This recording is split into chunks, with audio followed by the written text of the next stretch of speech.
ഭയത്തിന്റെ വിറയൽ മാറ്റാൻ ഇന്നും പാകിസ്ഥാൻ സൈന്യം പാടുപെടുന്ന ആ രാത്രിയെക്കുറിച്ച് നിങ്ങൾക്കറിയാമോ?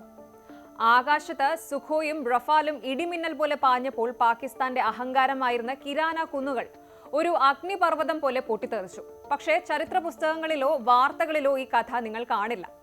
ഇനി നമ്മൾ സംസാരിക്കാൻ പോകുന്നത് ഇന്ത്യയുടെ സൈനിക ചരിത്രത്തിലെ ഏറ്റവും രഹസ്യാത്മകവും എന്നാൽ അത്യന്തം മാരകവുമായ ഒരു ദൗത്യത്തെക്കുറിച്ചാണ്. ഇന്ത്യൻ മണ്ണിൽ ചോര വീഴ്ത്തിയവർക്ക് തിരിച്ചടി നൽകാൻ ഇന്ത്യ തിരഞ്ഞെടുത്തത് ഒരു തീവ്രവാദി ക്യാമ്പല്ല, മറിച്ച് പാകിസ്ഥാന്റെ ഏറ്റവും വലിയ ആണവ സിരാ കേന്ദ്രമാണ്. ഓപ്പറേഷൻ സിന്ദൂർ ഇന്ത്യൻ വ്യോമസേന അതീവ രഹസ്യമായി നടത്തിയ ആ സൈലന്റ് സർജിക്കൽ സ്ട്രൈക്കിന്റെ ചുരുളഴിയുകയാണ്. പ്രശസ്ത ചരിത്രകാരൻ ടോം കൂപ്പർ പുറത്തുവിട്ട ആ ഞെട്ടിക്കുന്ന വിവരങ്ങൾ കേട്ടാൽ ഏതൊരു ഇന്ത്യക്കാരന്റെയും രക്തം തിളയ്ക്കും. എന്താണെന്ന് രാത്രി കിരാന കുന്നുകളിൽ ശരിക്കും സംഭവിച്ചത്? പാകിസ്ഥാന്റെ ആണവ സ്വപ്നങ്ങളെ ഇന്ത്യ തകർത്തത് എങ്ങനെയാണ്? Welcome to the untold story of operation Sindhu. ആദ്യം തന്നെ നമുക്ക് ഈ ലൊക്കേഷൻ ഒന്ന് നോക്കാം. പാകിസ്ഥാൻ പഞ്ചാബിലെ സർദോഗ ജില്ലയിലുള്ള കിരാന കുന്നുകൾ, കിരാന ഹിൽസ്. ഇതൊരു സാധാരണ മലനിരയല്ല. പാകിസ്ഥാന്റെ ആണവ പദ്ധതികളുടെ സിരാ കേന്ദ്രമാണിത്. 1980-കൾ മുതൽ അവർ അവിടെ ആണവ പരീക്ഷണങ്ങൾ നടത്തുന്നുണ്ട്.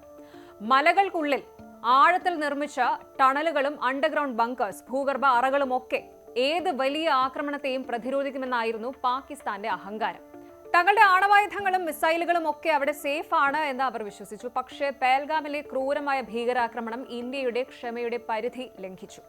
കേവലം ഒരു തീവ്രവാദി ക്യാമ്പ് തകർക്കുന്നതിന് പകരം പാകിസ്ഥാൻ സൈന്യത്തിന്റെ ഏറ്റവും വലിയ സ്ട്രാറ്റജിക് അസറ്റ് തന്നെ തകർക്കാൻ ഇന്ത്യൻ സൈനിക നേതൃത്വം തീരുമാനിക്കുകയായിരുന്നു. ടോം കൂപ്പറിന്റെ നിരീക്ഷണത്തിൽ ഇന്ത്യ ലക്ഷ്യം വെച്ചത് പാകിസ്ഥാന്റെ ആണവ പ്രഹരശേഷിയെ നിശ്ചലമാക്കുക എന്നതായിരുന്നു. ഇനി ഈ ഓപ്പറേഷന്റെ സാങ്കേതിക വശം നോക്കിയാൽ നമുക്ക് അഭിമാനം തോന്നും. ഇന്ത്യൻ വ്യോമസേന തങ്ങളുടെ ടോപ്പ് ടിയർ ആയുധങ്ങളാണ് ഇതിനായി ഉപയോഗിച്ചത്. ഒന്ന്, സുഖോയ് 30 MKI. ആകാശത്ത് ആധിപത്യം ഉറപ്പിക്കാൻ സുഖോയ് വിമാനങ്ങൾ അണിനിരന്നു. ബ്രഹ്മോസും റാംപേജ് മിസൈൽസും. സുഖോയിൽ നിന്ന് തൊടുത്തുവിട്ട ബ്രഹ്മോസ് സൂപ്പർസോണിക് മിസൈലുകൾ പാകിസ്ഥാന്റെ റേഡാർ സംവിധാനങ്ങളെ കണ്ണടച്ചു തുറക്കുന്ന വേഗതയിൽ ചാരമാക്കി മാറ്റുകയായിരുന്നു. ഇനി റഫാലും സ്കാൽപ്പും. നമ്മുടെ പുതിയ കരുത്തായ റഫാലിൽ നിന്ന് വിക്ഷേപിച്ച സ്കാൽപ് മിസൈലുകൾ ഭൂഗർഭ അറകളുടെ കവാടങ്ങളെ തകർത്ത് തരിപ്പണമാക്കി. ഇതൊരു മൾട്ടി ലെയർ ആക്രമണമായിരുന്നു. ജാഗോർ വിമാനങ്ങൾ കൂടി റാംപേജ് മിസൈലുകളുമായി ചേർന്നപ്പോൾ കിരാന കുന്നുകൾക്ക് മുകളിൽ അഗ്നിവർഷം തന്നെ നടന്നു. ശത്രുവിന്റെ ഒരു വിമാനം പോലും ആകാശത്തേക്ക് ഉയരാൻ ഇന്ത്യ അനുവദിച്ചില്ല. ഇത്രയും പ്രിസിഷൻ ഉള്ള ഒരു ഓപ്പറേഷൻ ലോക സൈനിക ചരിത്രത്തിൽ തന്നെ അപൂർവമാണ്. ഇവിടെയാണ് ഏറ്റവും വലിയ ട്വിസ്റ്റ്. ഇത്രയും വലിയൊരു ആക്രമണം നടന്നിട്ടും ഇന്ത്യ എന്തുകൊണ്ട് ഇത് ഔദ്യോഗികമായി സമ്മതിക്കുന്നില്ല? ഇതിനെയാണ് സ്ട്രാറ്റജിക് ആംബിഗ്വിറ്റി, തന്ത്രപരമായ അവ്യക്തത എന്ന് പറയുന്നത്. കിഴക്ക് സൂര്യൻ ഉദിക്കുന്നില്ല എന്ന് പറയുന്നത് പോലെയാണ് ഈ ആക്രമണം നടന്നില്ല എന്ന് വാദിക്കുന്നത് എന്നാണ് ടോം കൂപ്പർ പറയുന്നത്. പാകിസ്ഥാൻ സോഷ്യൽ മീഡിയയിൽ അന്ന് മിസൈൽ പാതകളുടെ ദൃശ്യം നിറഞ്ഞിരുന്നു. പക്ഷേ ഒരു ആണവ രാഷ്ട്രത്തിന്റെ ആണവ കേന്ദ്രത്തിന് നേരെ ആക്രമണം നടത്തിയെന്ന് സമ്മതിക്കുന്നത് അന്താരാഷ്ട്ര തലത്തിൽ വലിയ നയതന്ത്ര സമ്മർദ്ദങ്ങൾക്ക് കാരണമാകും. അതൊഴിവാക്കാനാണ് ഇന്ത്യ മൗനം പാലിക്കുന്നത്. മറുഭാഗത്ത് പാകിസ്ഥാനോ? തങ്ങളുടെ ഏറ്റവും സുരക്ഷിതമായ ഇടം ഇന്ത്യ തകർത്തു എന്ന് സമ്മതിക്കുന്നത് അവർക്ക് വലിയ നാണക്കേടാണ്. അതുകൊണ്ട് അവരും അത് രഹസ്യമാക്കി വെച്ചു.